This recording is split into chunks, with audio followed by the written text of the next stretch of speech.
And now, the true story behind Made for Each Other, followed by a feature presentation of the Lux Radio Theater, Made for Each Other. Made for Each Other is a 1939 American romantic comedy directed by John Cromwell, produced by David O. Selznick, and starring Carole Lombard, James Stewart, and Charles Coburn.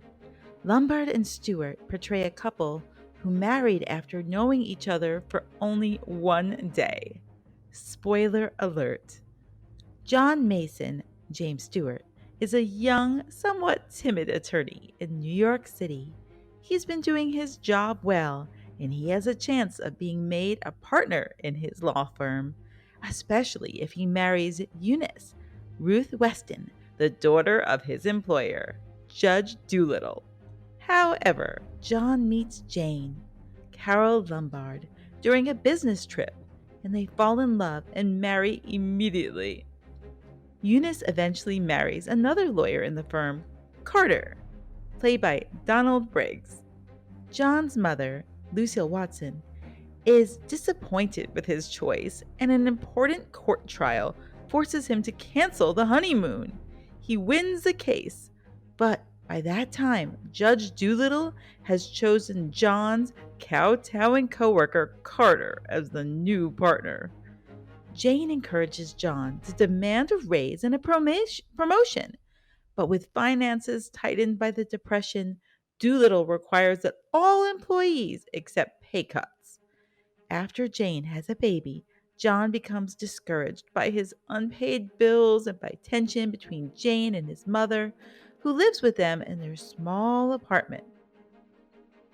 On New Year's Eve, 1938 through 39, the baby is rushed to the hospital with pneumonia. The baby will die within hours unless a serum is delivered by plane from Salt Lake City.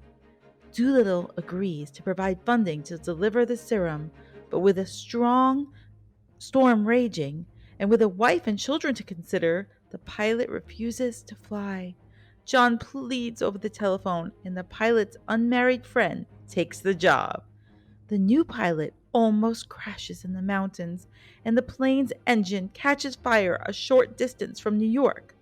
The pilot is also injured and knocked unconscious after jumping from the plane and parachuting to safety. But he crawls to a nearby farmhouse. After he comes to, the farmer sees the box containing the serum and telephones the hospital, and the baby is saved. A few months later, John is made partner at the law firm, and his son speaks his first words. I hope you enjoyed the true story behind the Lux Radio Theater, Made for Each Other, as we explore the film that made the radio show great. Now for a special presentation of the Lux Radio Theater, Made for Each Other. Lux presents Hollywood.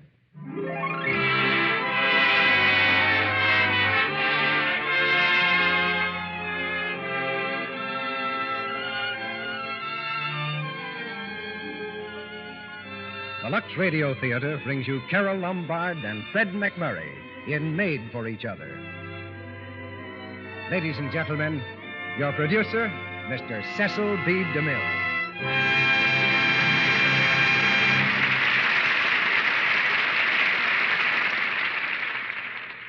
Greetings from Hollywood, ladies and gentlemen. To most playwrights, a love story ends at the altar and leaves the rest of us wondering whether they really lived happily ever after. But anyone who's ever been to the altar knows that their life story just begins there. So in our play tonight, Made for Each Other, we skip the courtship and tell the best part of the story, the married life of two average, healthy young Americans. And since our boy and girl are so typically American, their story is more than a love story. It's the drama of America in our own day, because the home of Johnny and Jane Mason, multiplied some millions of times, is America. That's why this play, Made for Each Other, is made to order for the Lux Radio Theater, an institution supported by women like Jane, who've given Lux Toilet Soap an important place in their homes. They know the value in this modern world of looking their best, and the value of Lux toilet soap in helping them do it. To bring you this average young married couple, we selected two players who are certainly far above average in talent, Carole Lombard and Fred McMurray. Miss Lombard as Jane has the same part she played in the David O. Selznick picture Made for Each Other, which was written by Joe Swelling. Fred McMurray is currently being applauded for a fine job in Paramount's Remember the Night. When we decided to produce tonight's play, both our stars were absent from Hollywood on well-deserved vacations. Fred on a hunting trip in the mountains of California, and Carole on a hunting trip in the mountains of Mexico. And it took a lot of hunting on our part to find these wild spots. But no time at all to lure our stars back from their vacations when they heard what the play was. And that brings us right up to this moment. And a play which begins where most plays end. A story of two people who have the chance to live happily ever after. We raise the curtain on the first act of Made for Each Other, starring Carole Lombard as Jane and Fred McMurray as Johnny.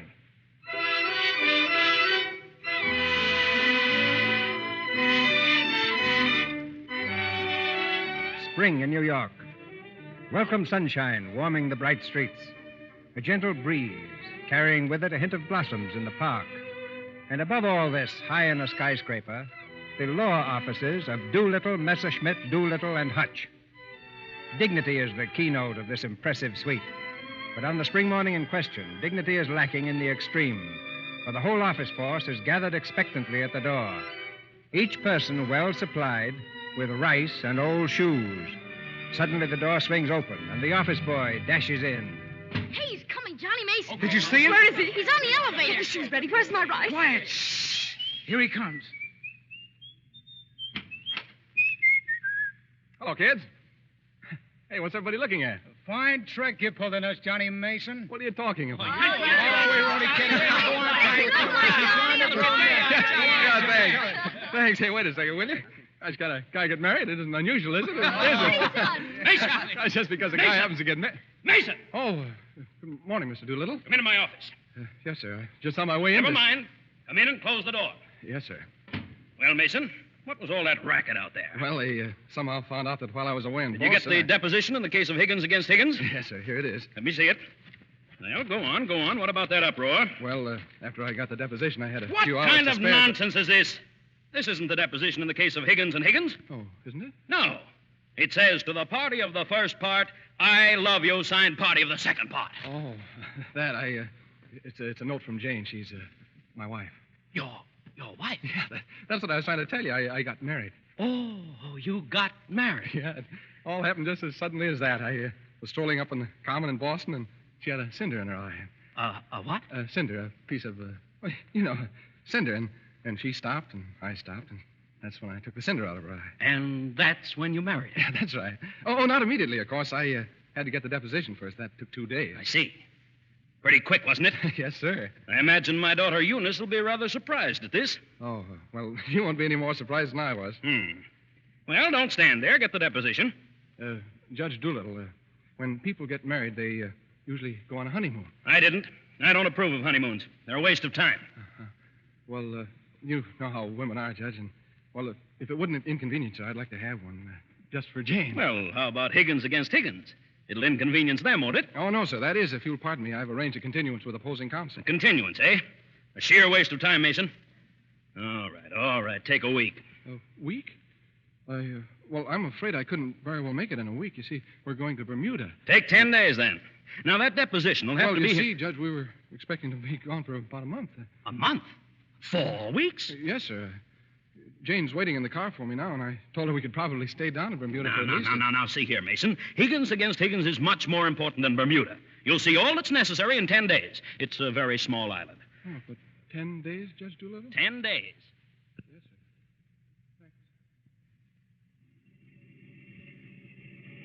Thanks. Well, go on, Johnny. What did the boss say when you told him? Oh, he was swell, Jane. I showed him your picture. And... Oh, you didn't. Yeah. Oh, Johnny.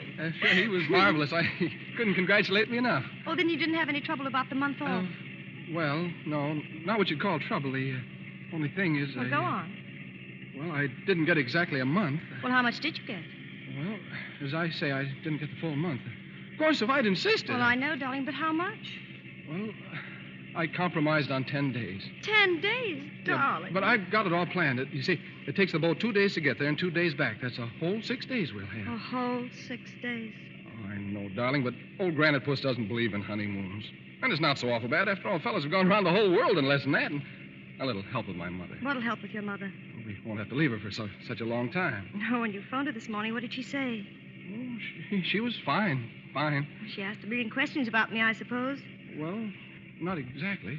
Well, you told her about me, of course, and getting married and all. Well, I didn't blurt things out too suddenly. I just sort of broke the ice. Oh, Johnny, how much ice did you break? I just told her that while I was in Boston, I ran into several people. Well, didn't you tell her about me at all? I kind of thought it'd be fun to surprise her. You know, a surprise. Well, Johnny, I think you'd better see your mother by yourself. Oh, no, Jane. I should say not.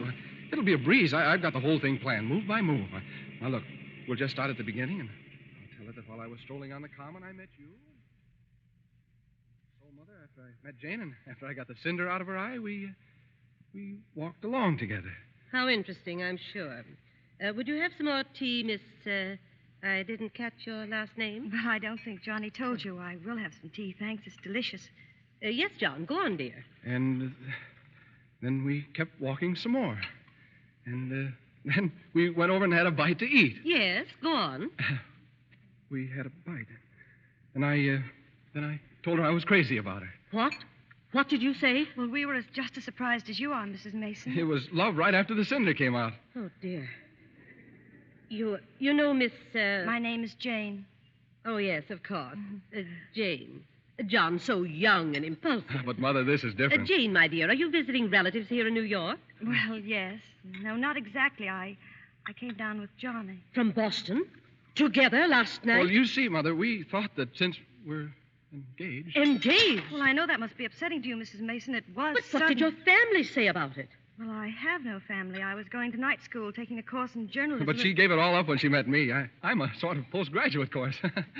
My dear, if you have any opportunity for a career in journalism, then by all means follow it through. But don't you think marriage is a bit of a career by itself? Oh, indeed, but one should be prepared for it. One shouldn't rush into it pell-mell. There are too many things to learn. Oh, Jane will learn them after we're married. Don't you worry, Mother.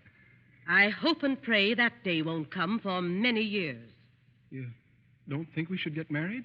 Emphatically not. Now, that isn't to say, please understand, that I have anything against Jane. I'm sure she's a lovely girl. Oh, I'm glad of that because, well, you see, you asked if she was visiting relatives. Yes. As a matter of fact, she's visiting one right now. Mother, We're married, Mrs. Mason. Oh, gosh, Mother, people get married sooner or later and go on honeymoons, and when we come back, we'll find a new apartment, and you'll stay with us. Jane insists on that, and we'll have a little family that'll... Family! Oh! Mother. Oh, Johnny, the smelling salt. She's fainted.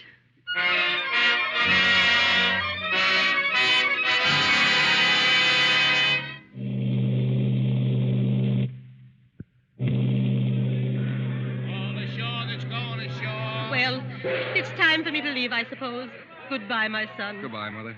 Hey, gosh, don't look so sad. We'll be home in 10 days. I know. Goodbye. Goodbye, Mrs. Mason. Don't let him have too many strawberries. He gets rashes, you know. Oh, Mother. And when he gets to Bermuda, see that he wears a hat in the sun. I will. Oh, gee, Mother. He almost had a sunstroke once. Oh, that was 14 years ago. I'm over it now. And if he gets seasick, don't forget the pills I gave you for him. And take care of yourself, too. Oh, I will. Goodbye, Mrs. Mason. Come on, we'll wave to you from the rail. No, you stay here. I couldn't stand to see the boat leave with you on it, John. Goodbye. So long, Mother. We'll see you in a couple of weeks. Take care of him. He's my only son. I will. Funny things, mothers. Well, let's go in the stateroom, huh?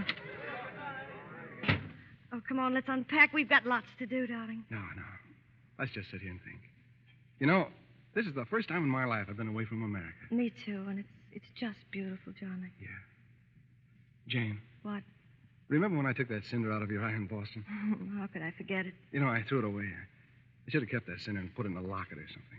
Why, if it weren't for that cinder, maybe we'd never have met. Oh, Johnny, don't say that. We had to meet. That's right, I guess. Still, if it hadn't been for that cinder... Oh, Johnny, isn't everything just beautiful? Yeah.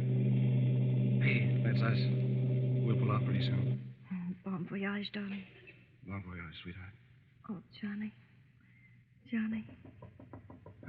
Who's that? I don't know. Go see. Come in. Oh, hello, Mason. Yeah, just caught you in time. Oh, Carter, it's nice of you to come down.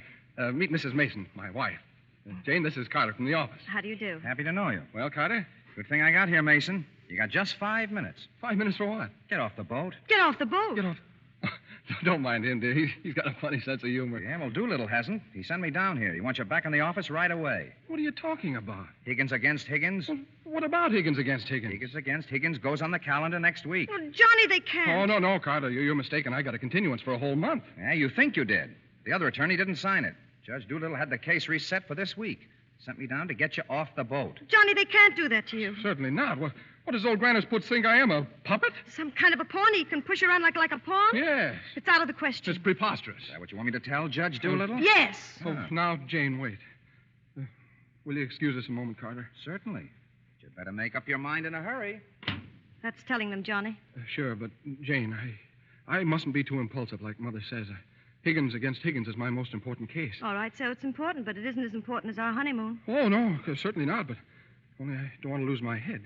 You see, in a way, darling, a lawyer is a little like a doctor or a lawyer or a soldier. I mean, see? You're not giving in to them. Well, not exactly, but maybe we can go on our honeymoon when the case is settled. We'll turn in our tickets. Oh, no, Johnny. Oh, but Judge Doolittle said... I hate Judge Doolittle. And I hate Higgins against Higgins. Oh, but I can't go And that nasty little man out there, Carter, I hate him. Oh, I know. I'll bet you hate me, too. No, Johnny, it would have been so beautiful.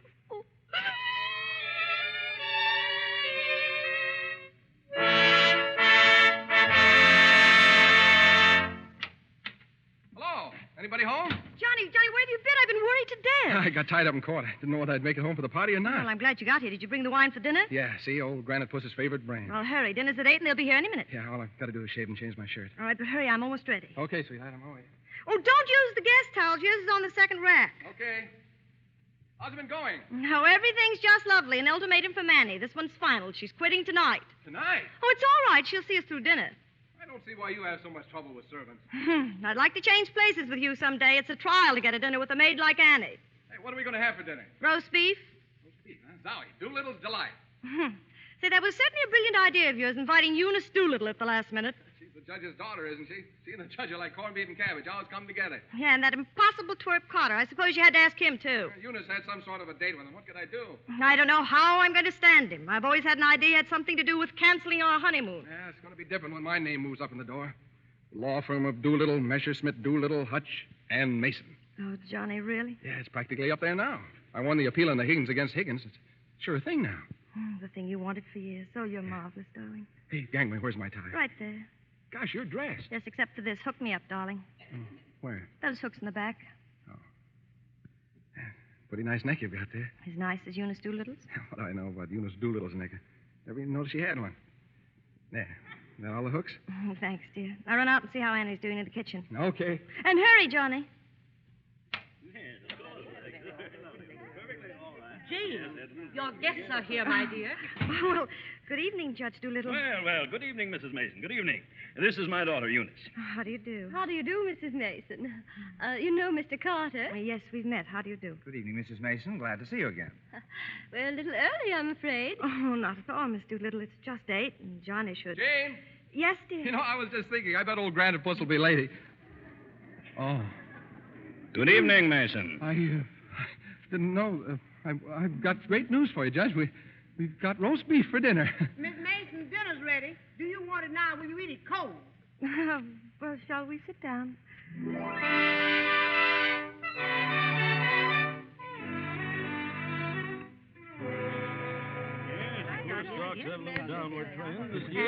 Annie, you may serve the dessert, please. Well, that's what I'm doing, ain't I? But, Annie, this isn't the ice cream. Well, maybe it don't look like it, but that's just what it is. But what happened to it? Somebody defrosted the icebox. Just a little accident, Judge. Quite all right. Oh, it looks just delicious, Mrs. Mason. Annie, you may serve the wafers. What's wafers? Crackers. Crackers. Well, I couldn't figure that one out. Judge Doolittle, Johnny tells me that you've won the appeal in the Higgins against Higgins case. Yes, at last. Well, is it true, Judge Doolittle, that something's going to happen in the firm next week? Yes, we're considering a blood transfusion. Metaphorically, of course. Getting new blood in the firm, as it were. We're appointing a junior partner. And Daddy's consulted with me. Yes. It's quite a job to pick the right man. I shouldn't think so. Surely, if it's a question of merit, John... Yes. As a rule, I always trust to my own judgment. But when it comes to picking men, there's nothing like a woman's intuition. That's why Daddy consulted me. Mm-hmm. And the new partner will be... Beginning next Monday, the new name of the firm will be Doolittle. I, of course, will head it as I have for 25 years. And very capably. Messerschmitt. Naturally. Doolittle, my brother. Do hurry, Daddy. Hutch. And Carter. Not my son. Congratulations, Carter. Thank you, Judge Doolittle. It's all right. Nothing you didn't deserve, I'm sure. It's Well, all right. Carter, congratulations. Thanks. It's wonderful. I always knew you had it in you. I'd like to propose a toast to the new partner. Toast. Only we seem to have run out of wine.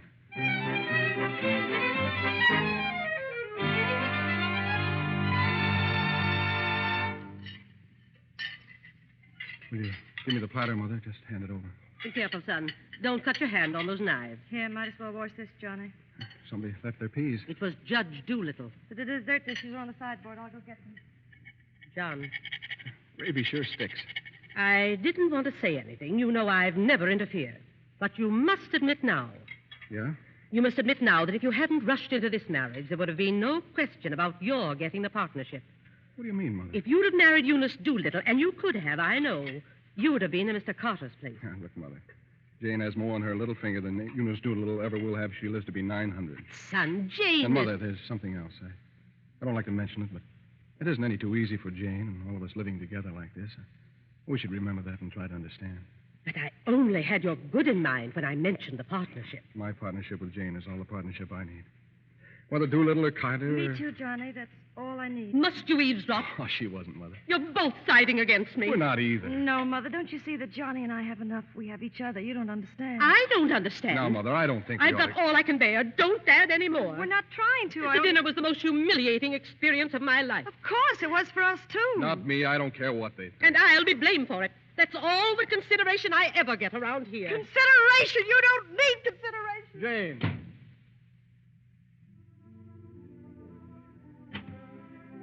Jane, darling. Oh, I'm terribly sorry, Johnny. I didn't want to do that, but I guess it's just me, I guess. Yeah, I know, darling. Don't worry. It's going to be all right someday. I'll have a partnership of my own office, my own practice, and my own firm. Sure, that's right. And, I know a swell name for it. Mason and Mason. Yeah, Mason and... Huh? Father and son? Well, doctors can be wrong, but our doctor thinks there'll be another lawyer in the family pretty soon. Jane, you mean you...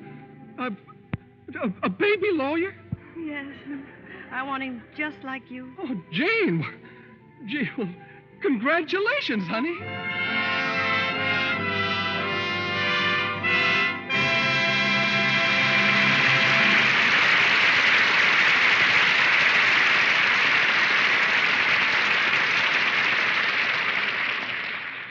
In just a moment, Mr. DeMille and our stars, Carole Lombard and Fred McMurray, will return in Act Two of Made for Each Other.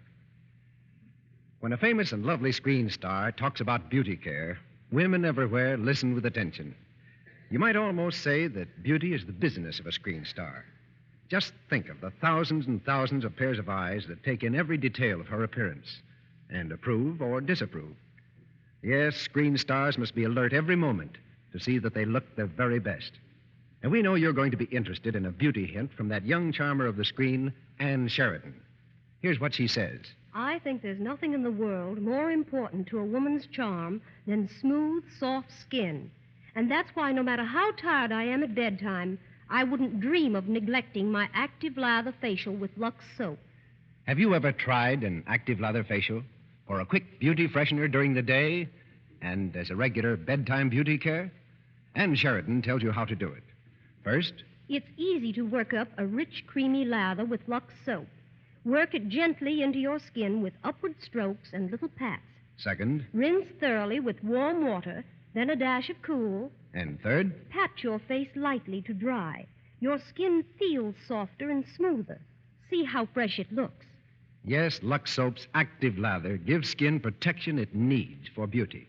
It leaves no trace of dust, dirt, or stale cosmetics to choke the pores, cause unattractive cosmetic skin, those unsightly little blemishes and coarsened pores that make any woman unhappy. You can use cosmetics all you like, but never forget your active lather facial. It's a wonderful way to protect your skin by helping to keep it soft, smooth, adorable. Buy 3 cakes of Lux toilet soap and try this care for 30 days. And at the end of that time, see if you don't feel well repaid.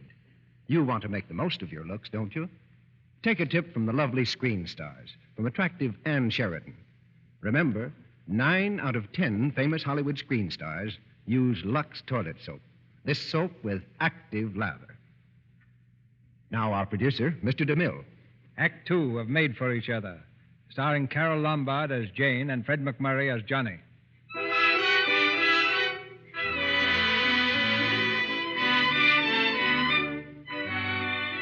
The standard witticism of maternity nurses throughout the world is the doubtfully humorous remark, "We've never lost a father yet."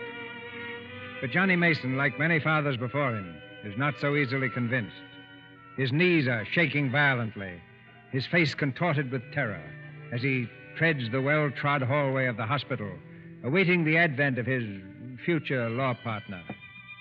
Nobody looks at him. Nobody speaks to him. Johnny Mason is a lone and lonely man in a woman's world. Hey, nurse.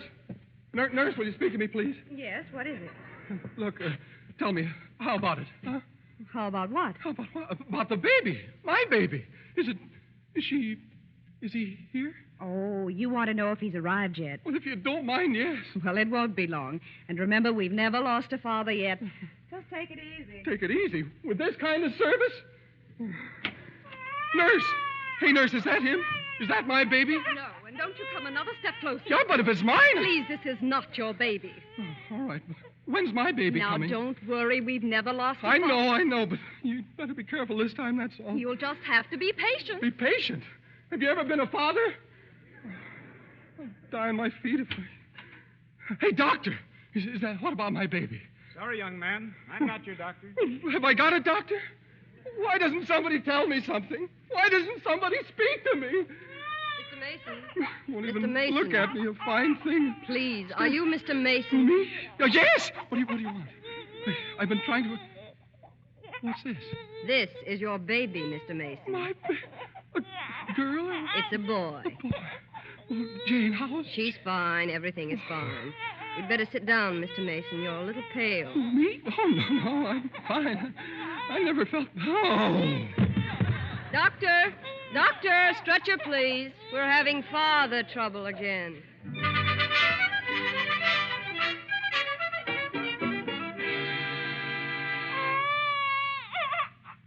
It's a touch of colic, I know. No, Mother, he's just hungry. I'm sorry, my dear. It's colic. He's cried for 5 minutes. Johnny, where's that bottle? Coming, dear. Here you are, fella. Here's the feed bag warmed just right. Hey, look, he's smiling at me. That's gas. Oh. Give me that bottle, Donald, and answer the door, will you, Johnny? Whoever it is, I'll tell him we're not here. There you are, baby. Well, at least he stopped crying. You see, he was hungry. If he was fed on time, he wouldn't cry. I know, Mother, but the bottle wasn't warm enough. Too bad he has to be fed on the bottle. Well, I haven't heard the baby complain yet. John never saw a bottle till he was 6 months old. Well, we just had the baby a little while, Mother. So far, he's done fine. I know, but I don't see what I you won't do. say anything. What's that, my dear? Say anything. Nothing, Mother. Who is that, Johnny? It was a mailman. Hey, what do you think? It's a present for the baby from old Granite Puss. Well, how thoughtful. I bet it's a summons. Yeah. Hey, look, it's a bank book. Well, the old darling. How much? $10. $10? Well, I hope it doesn't plunge Doolittle into bankruptcy. I think it's very considerate of Judge Doolittle to think of the baby's future. Well, it isn't much, but gosh, it's a start. Why, of course. That's the proper spirit, John. It isn't that. Johnny, come in here, please, in the bedroom. Will you watch the baby, Mother? That's what I'm doing. He'd choke if it wasn't for me. Johnny. What's the matter? What's the idea? Johnny, how long are you going to stand for it? Stand for what? You don't know, do you? I mean, Judge Doolittle's contempt for you, his intense unappreciation of your work. But what's that got to do with the $10? Well, it isn't the $10. It's what it means. He holds you at just that much. Yeah, I suppose so. The $10 from anyone else in the world, I'd be swell. I'd accept it in the proper spirit, but not from Doolittle. You do all the work in that office, and Doolittle knows it. Yeah, I know. I ought to do something about it. The bills are piling way up over my head, and Christmas is coming, and, well, the income just doesn't match the outgo. I know it. Still, you let Doolittle take advantage of you.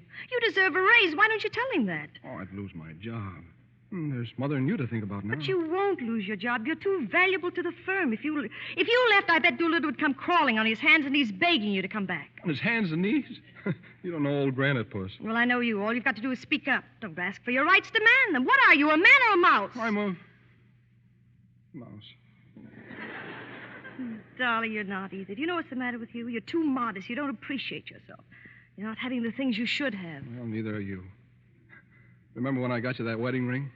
Later, I was going to get you the big one with the diamonds. And then I was going to get you that mink coat. I want them, Johnny.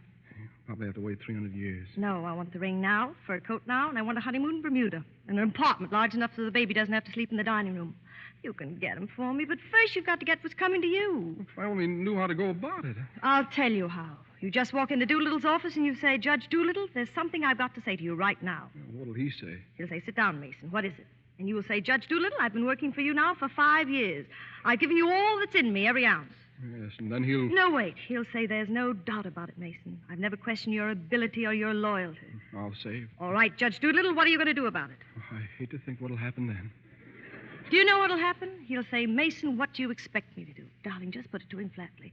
Say I want more money and I want to be taken into the firm, and he'll say... I know what he'll say. No matter what he says, you say either a raise in a junior partnership or accept my resignation effective immediately.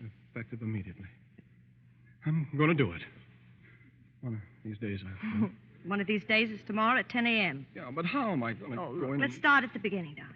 You walk into his office, you say, Judge Doolittle, I've got something to say to you right now. Say it. Judge Doolittle, I've got something to say to you right now. I either get a raise in a junior partnership. I either get a raise in a junior partnership. Or else you can accept my resignation. Or else you can accept my resignation. Effective immediately.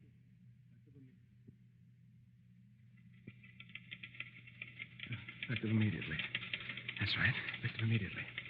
Judge Doolittle, I've got something to say to you right now. Mason! Mason! What in the world are you doing? Oh, me, I was just rehearsing. Rehearsing?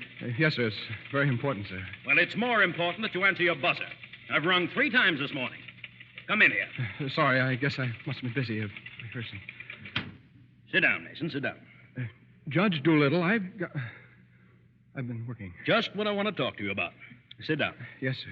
You've been doing mighty good work lately, Mason. Well, thank you, Judge. I was just... You've been capable, dependable, loyal, right from the start. Well, that's mighty nice of you, Judge. But, Mason, these are extraordinary times for all of us. Yes, they are. They are, Some sir. of our biggest clients are affected. Oh, yes? Yes. Most of them claim it's all they can do to stay in business. They do, huh? So they're cutting expenses right and left. And, naturally, we're the first to feel it. So we have to do something about it. Judge Doolittle, there's something I've got to say. So the only way out, as I can see it, is to tighten our belts. I'm asking everyone to take a 25% cut in salary. But, Judge Doolittle... Oh, it's a sacrifice, I know, but I'm taking my cut, too. These times, we all have to put our shoulders to the wheel. Our shoulders to the wheel. Yes, sir. Yes, sir. I'm glad you understand, Mason. It warms my heart to see such a splendid spirit of cooperation in one of my men. Thank you, sir. Yes. Oh, by the way, Mason, please answer your buzzer next time. Yes, sir. I will, sir. Johnny Mason, your wife's on the phone. Well, tell her I won't be home. Tell her we won't be home till late.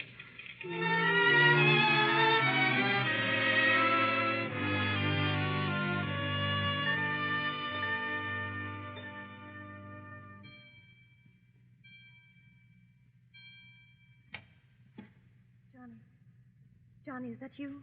Yes, it is. John H. Mason, the failure. Good morning, Johnny. Good morning. How do you feel, Johnny? Fine. I feel fine. What time is it? 4 o'clock, 5 o'clock. Say, high noon. Well, it's just 3, isn't it? If you know what time it is, why do you ask me?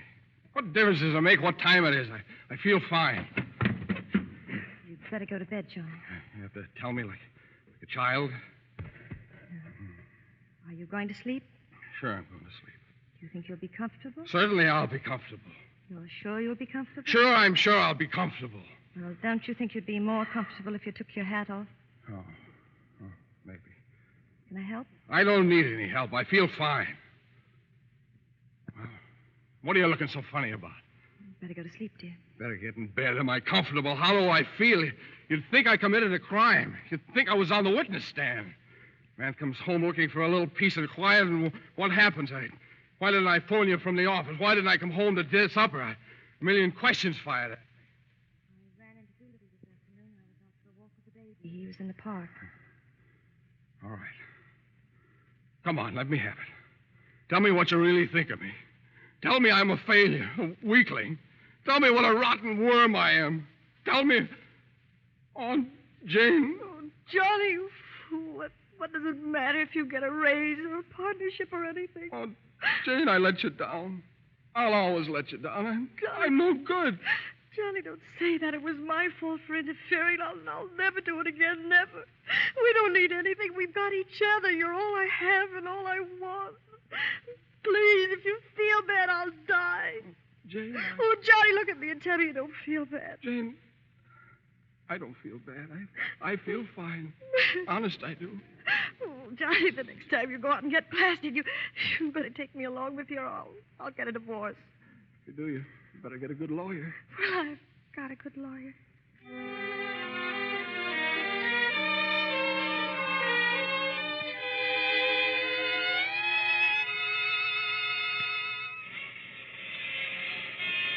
Johnny, will you close that window, please? You know I've a cold. Oh, sorry, Mother. I just wanted to hear the crowd. Looks like a big New Year's. Yes, for some folks. How's baby, Jane? Well, I just looked at him. He has the sniffles. All babies have sniffles this time of the year. Caught it from you, Mother. Me? That's simply ridiculous. As a matter of fact, I caught my cold from the baby. He's had sniffles all day. When I took his temperature... That's when he caught your cold. He certainly didn't. He had no temperature. It's all right, Johnny. It's just the sniffles. I suppose I ought to stay in my room all day. Oh, now, Mother, that's silly. You don't have to do anything of the kind. Heaven knows I try to earn my room and board by being as helpful as I can. Oh, Mother, please, it's New Year's Eve. It's just like any other day as far as I'm concerned. You're both perfectly willing to leave me all alone to wait for the New Year, when perhaps it's the last New Year I'll ever see. Not that it matters, I suppose. Oh, I know I'm in the way. Gee whiz, Mother, why do you keep saying things like that? It's true. Ask Jane if it isn't. No, Mother, it isn't true, and you know it isn't. Look, Mother, Jane and I aren't going out anywhere. We're going to celebrate right here at home. Just the three of us. How's that? It's fine. We've got a bottle of wine. We'll open it at midnight and have a grand time. There's nothing in the house to eat. Oh, that's all right. I'll run over to the delicatessen and get some bologna and stuff. Yes, and get plenty of mustard, Johnny. You know I can't eat those things before going to bed. I never did approve of Annie, but I certainly miss her cooking. That doesn't say much for mine, Mother. Oh, you'll learn, my dear. It takes time, of course. I won't say anything. I won't Things say are anything. different now.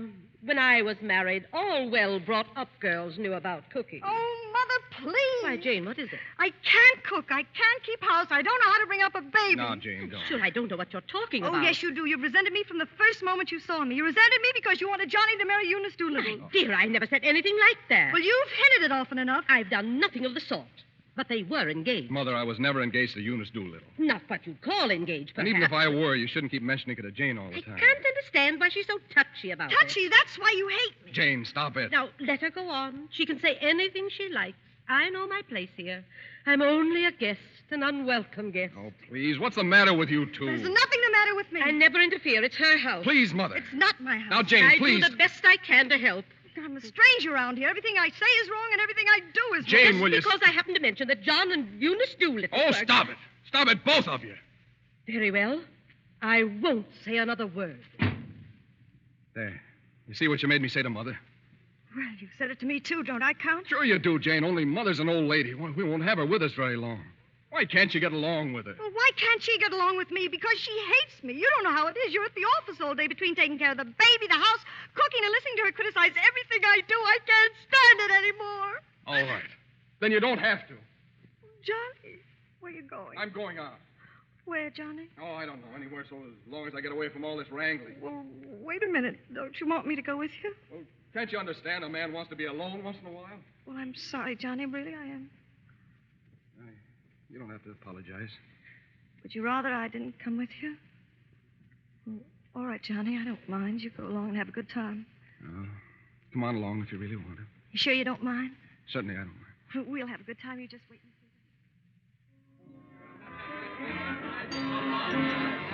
see. More wine, sir? No. There's nothing the matter with it, sir. No, it's all right. Would you like some more salad, madam? No. A little ice cream for dessert, maybe. No. Very good. Johnny, what's happened to us?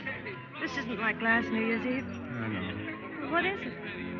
I don't know. Johnny, didn't we always promise each other we'd never keep anything back? Yeah.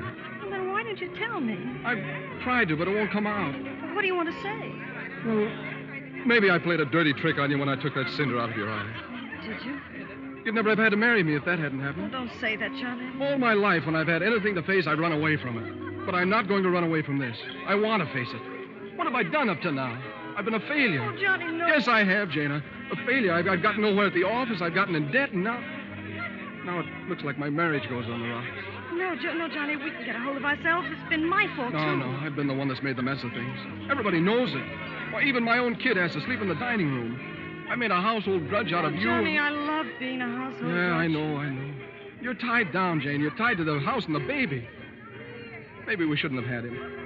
Baby? Oh, Johnny, you're not sorry about Oh, him. I'm crazy about it. And about you, too. I'd die for either of you. That wouldn't work. I don't even carry life insurance. You see, your whole life's ahead of you. Ahead of us. Not as long as you're tied down to a worm who just can't make the grade. And I'd be lower than a worm if I held you to that kind of a contract. A marriage? Yes. Well, you ought to know all about contracts. Let's be sensible about it, Jane. I'm no good for you. Maybe it's the other way around. You were doing fine till I came along. Well, what is it? Do you want a divorce? I'm trying to look at it sensibly, that's all. From your standpoint. Well, I never thought this would be our New Year's, but anyway, we finally got something to celebrate. Well, Happy New Year. Happy New Year. Guess we must be pretty intelligent people to come to a decision like this and be so sensible about it. Yeah, we must be. Everything didn't go wrong, though. We did get a baby out.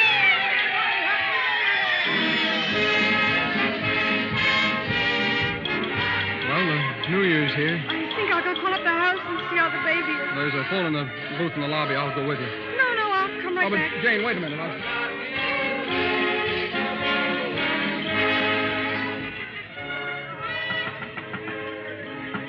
Jane, let me in. Let me in the booth, Jane. I want to... Jane, listen. Wait. Hello. Go on, Mother. Yes, I'll come as fast as I can. Jane, what is it? At the house? Where? All right. What's happened, darling? Johnny. What's the matter? The baby.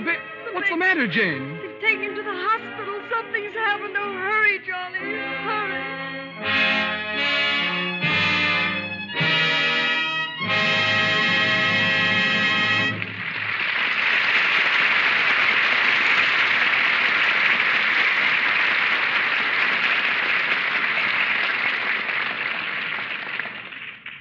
In just a moment, Mr. DeMille will bring Carole Lombard and Fred McMurray back in Act 3 of Made for Each Other.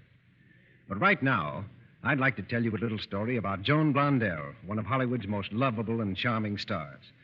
I watched Miss Blondell over at Columbia the other day. She was working hard, going through rehearsals, takes and retakes, scene after scene. She'd been at it since early morning, too. Well, I happened to see Joan Blondell again that day, quite late in the evening, dancing at the Trocadero. She was gay and lovely and looked as dainty and fresh as a spring bouquet. Every woman should be interested in that, Mr. Ruick, because it's quite a trick to snap back after a hard day and feel and look the way Joan Blondell did that night. And every woman faces that same problem, how to be fresh and relaxed and charming when evening comes around, just as much as the screen stars do. Well, Sally, you know the way Joan Blondell solves that problem. I certainly do. Joan Blondell uses her complexion soap, Lux toilet soap, for a quick, refreshing bath. It helps her snap back after working hard all day and helps her look and feel fresh and dainty. Miss Blondell says, "I'm delighted with my Lux soap baths. Just try this beauty bath next time you're all tired out and have a date to keep. You'll find it picks you up in no time. And here's something else. Joan Blondell goes on to say, a Lux toilet soap bath is the best way I know to protect daintiness. Lux soap's active lather leaves skin really fresh and sweet perfumed with a delicate, clinging fragrance you'll love." Famous screen stars and lovely women everywhere agree that their beauty baths with fragrant, white Lux toilet soap are wonderfully refreshing. And they particularly like the fact that they can depend on these baths to protect daintiness, make them sure of skin that's sweet. You see, Lux toilet soap has rich, fluffy, active lather that cleanses thoroughly, removing perspiration, every trace of dust and dirt from your skin. Now, why don't you take Miss Blondell's advice? Use this fine complexion soap for your daily beauty bath, too. You'll feel refreshed, and you're sure to love this fragrant, luxurious way of protecting daintiness. Try it and see, won't you? We pause now for station identification. This is the Columbia Broadcasting System.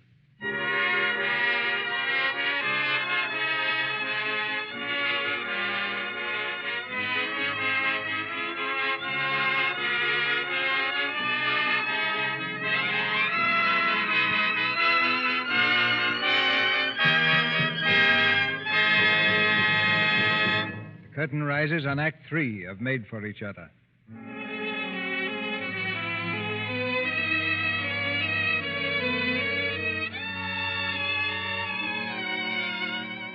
Only a few hours have passed, but to Johnny and Jane, these hours have been eternity.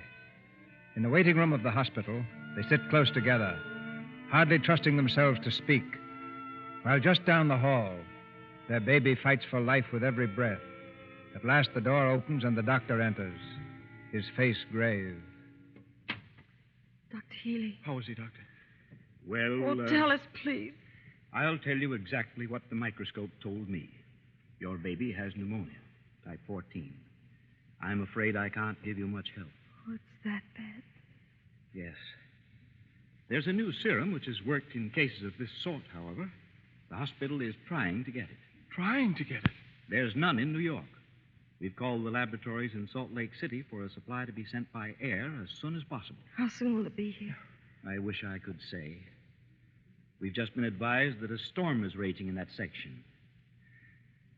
No pilot will make the trip tonight. Then we can't get the serum? I'm afraid not in time. However, I'm hoping that we may be... That isn't enough. I'll find a pilot. Oh, Johnny, we've got to. We've got to.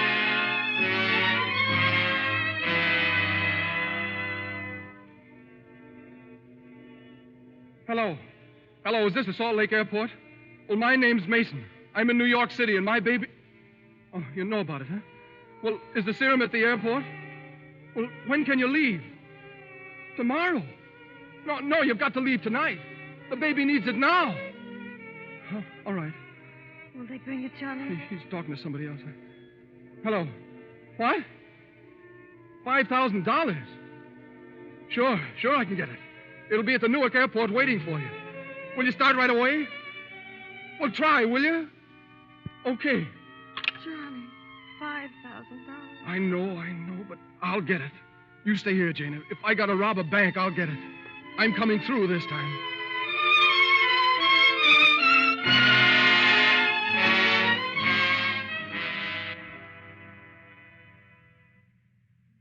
You don't dare wake Judge Doolittle. Is this his room? Mr. Mason, you must leave. Doolittle, come on, wake up. Mr. Mason, please, he'll be furious. Doolittle, wake up. What? Who is this? It's Mason from the office. I've got to talk to you right now. You must be drunk. I'm not drunk. Look, Judge. Is this your way of celebrating the New Year? Now you listen to No, me. you listen to me for a change. When you asked me to take a cut, I took it, didn't I? What? And I had to let the baby sleep in the dining room, and that's why he caught cold. What are you talking I'm talking about my baby. He's got pneumonia, and I need $5,000. That's what it'll cost to get a serum out from Salt Lake. And you're going to let me have it. My baby's dying. Dying, to hear that? Your baby? Well, why didn't you get in touch with me sooner? I'm terribly sorry, Mason. I don't need sympathy. I need the serum. Every second counts. All right, Mason. All right. Now try to be calm. Simon, get my checkbook and a pen. Yes, sir. Oh, thanks, Judge. Thanks.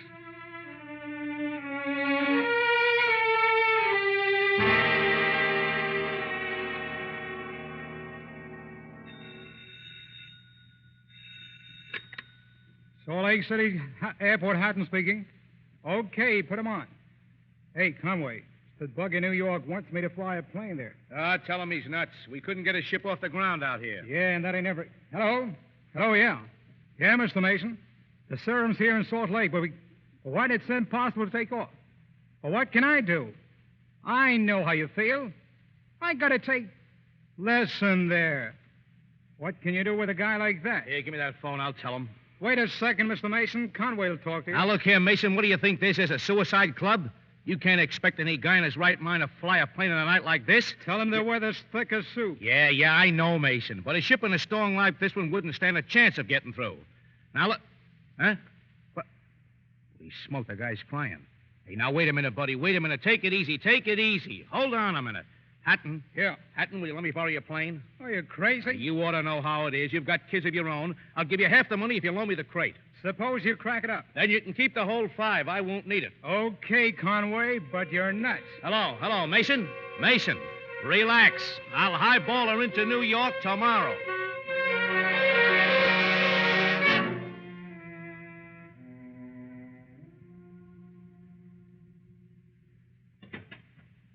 Jane, has Johnny called yet? Yes, he's waiting at the airport. What did he say? Well, just the plane left Salt Lake. How long did he say it'll take for her to get here? 14, 15 hours. I don't remember. It'll be too late.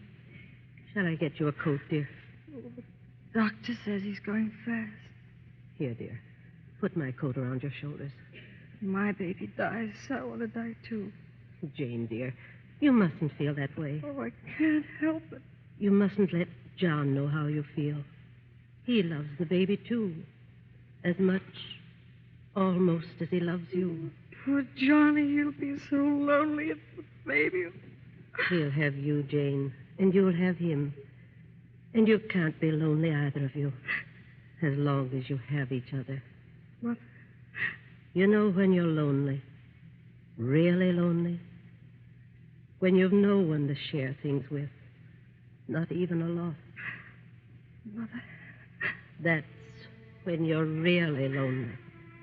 Oh, Mother, I haven't understood you. You are lonely, aren't you? Oh, Mother.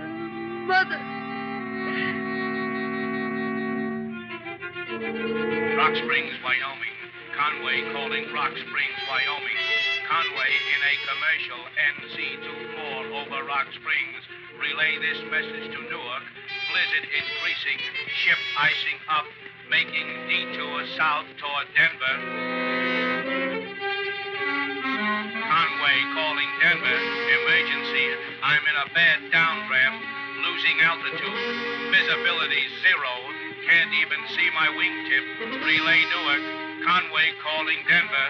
I'm in a bad downdraft. Denver calling. Can you hear me, Conway?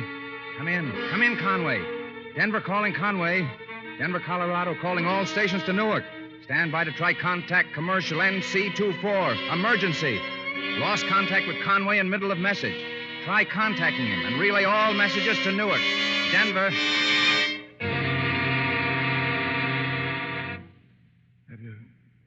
Have you heard anything more? I tried about an hour ago, Mr. Mason. I'll try Allentown again. They might have heard something. Well, hurry, please. This waiting is terrible. Yeah. Newark, New Jersey, calling Allentown, Pennsylvania. Do you read me, Allentown? Come in, Newark. What's the latest dope on Conway and commercial NC24? Haven't heard a thing for 8 hours. Did you check with Iowa City? About 10 minutes ago.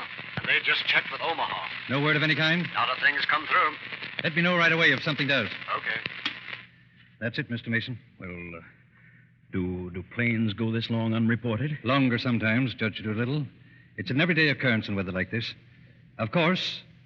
What? Well, maybe his short wave's out of condition. That happens. Yes, that's what I think, Johnny. Yeah. You can look at it this way.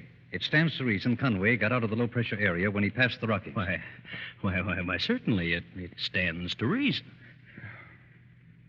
Well, you've been swell, Judge Doolittle, and you too, Murphy, and all the operators and the superintendent. You've all been fine to stay here all these hours and trying to give me hope, but there's no use. I can't keep calling up the hospital and say there were no news. It isn't fair. So I guess I'll go to her. Thanks, fellas. Murphy. Yeah? There isn't a chance, is there? Judge, if Conway's still up in that crate, it's a miracle.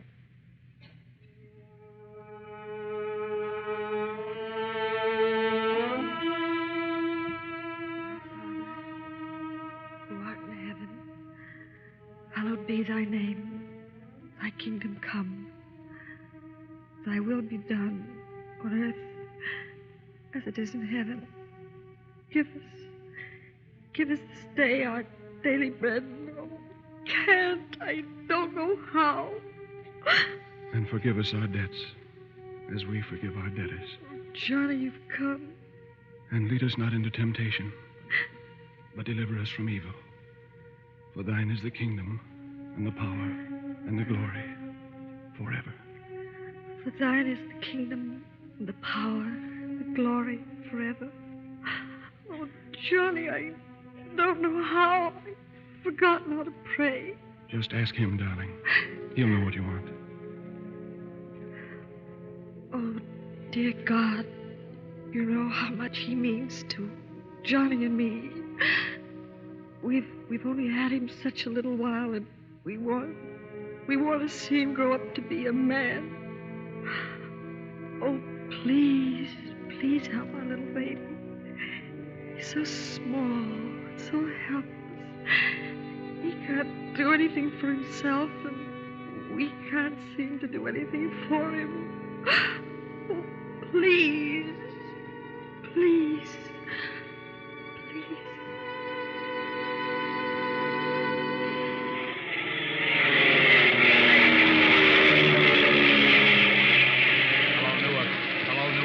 Hello, Newark. This is Newark. Who are you? Who is it? Hello, Newark. This is Conway from Salt Lake. I'm coming in, Newark. I'm coming in.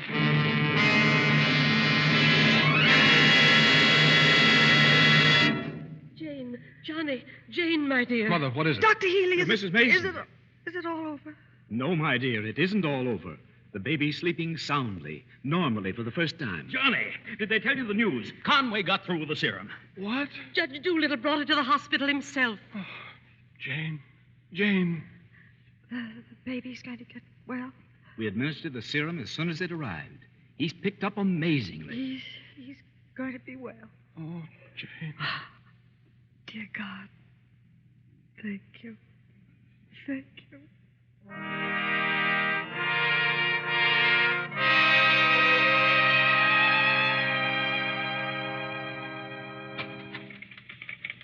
Mason, come in, sit down. Yes, sir.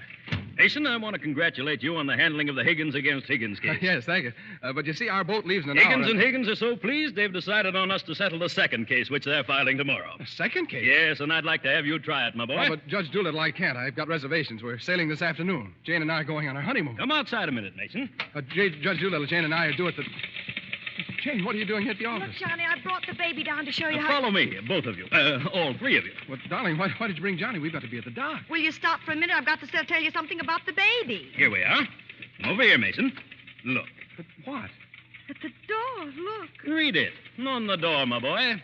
Law offices of Doolittle, Messerschmitt, Doolittle, Hutch, Carter, and Mason. Yes, I've given you a partnership, my boy. Oh, the partnership, Johnny. Oh, and incidentally, you'd better get down to the boat. There's some extra reservations waiting there for you. The bridal suite. Oh, well, gee, thanks. Oh, the baby, I forgot. Johnny, we rushed down the minute it happened. What happened? Well, is he all right? Johnny, the baby can talk. Go on. Well, baby, they don't believe us. Come on, darling, we'll prove it. Oh, he can't talk, Jane. He's too young. Now, show them, darling. Come on, dear, don't be afraid. Speak up now. Say Daddy. Say Daddy. Please, darling, say Daddy.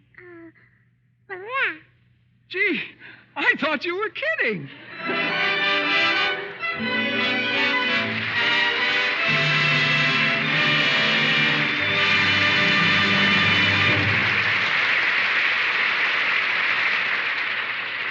It's always refreshing to have Carole Lombard and Fred McMurray in the Lux Radio Theater. And we salute them for another sincere performance as they return to the microphone now. Well, playing an average American like Johnny Mason comes pretty easy to me, CB. You see, I'm from Wisconsin. How do you feel about it, Carol? Well, I was born in Indiana. Doesn't that speak for itself? It's a nice enough place, I guess. Of course, the most typical Americans come from Wisconsin. Well, could I get in this Chamber of Commerce convention long enough to put in a vote for North Carolina, sir? All right, I'll admit both Indiana and North Carolina.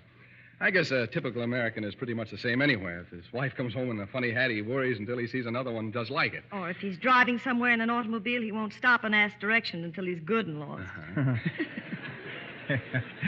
That's when Mrs. America says, "Are you sure you took the right turn back there, dear?" Yes, but seriously, Mr. DeMille, I like this kind of play because the people in it are so real. They represent the best things in America. They give us sort of a collective national sanity when we need it most. The people who make democracy work. May their shadows never grow less. That's what we all hope. What play are you doing next week, CB? Well, Fred? Before we go on to next week, there's something I'd like to say about the product behind this program. It's just this. I've used Lux soap myself as a complexion care for a good many years. And you can count me as one of your most satisfied Lux customers. And we'll count you as one of our most charming, Carol. Next Monday night, the Lux Radio Theater presents that versatile star of radio, stage, and screen, Rudy Valley. With Rudy, we'll have the lovely Virginia Bruce. And our play will be Swing High, Swing Low, adapted from the Paramount screen hit. It's the story of a singing entertainer and the girl whose love and loyalty helped him to fame. Rudy Valley, Virginia Bruce, Una Merkel, and Roscoe Carnes give us the ingredients of a sparkling evening Monday next. That sounds like standing room only at the loudspeaker. Good night, CB. Good night, everyone. Good night. Good night. That was an all-American performance.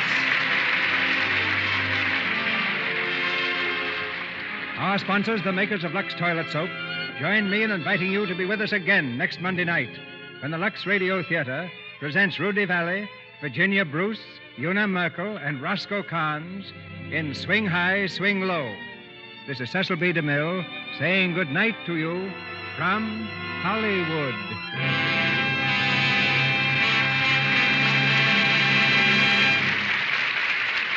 Heard in tonight's play were Verna Felton as Mrs. Mason, Lou Merrill as Judge Doolittle, Hal K. Dawson as Carter, Rosemary DeCamp as Eunice Doolittle, Edward Marr as Conway, Wheaton Chambers as Dr. Healy, John Fee as Murphy, Robert Gray as Hatton, Bernice Pilot as Annie, Mary Lansing and Marjorie McGregor as nurses, and Griff Barnett, Howard McNear, and Jackie Morrison. Carole Lombard's current picture is RKO's Vigil in the Night. Fred McMurray is now co-starring on the screen with Barbara Stanwyck in the Paramount picture Remember the Night. Our music was directed by Louis Silvers. May we call your attention to the fact that this week has been proclaimed by the President of the United States as National Defense Week. The event is sponsored by the Reserve Officers Association of the United States, of which Mr. DeMille is a member, and the public is invited to participate in local observances. Announcements will appear in your local newspapers. Your announcer has been Melville Rourke, and this is the Columbia Broadcasting System.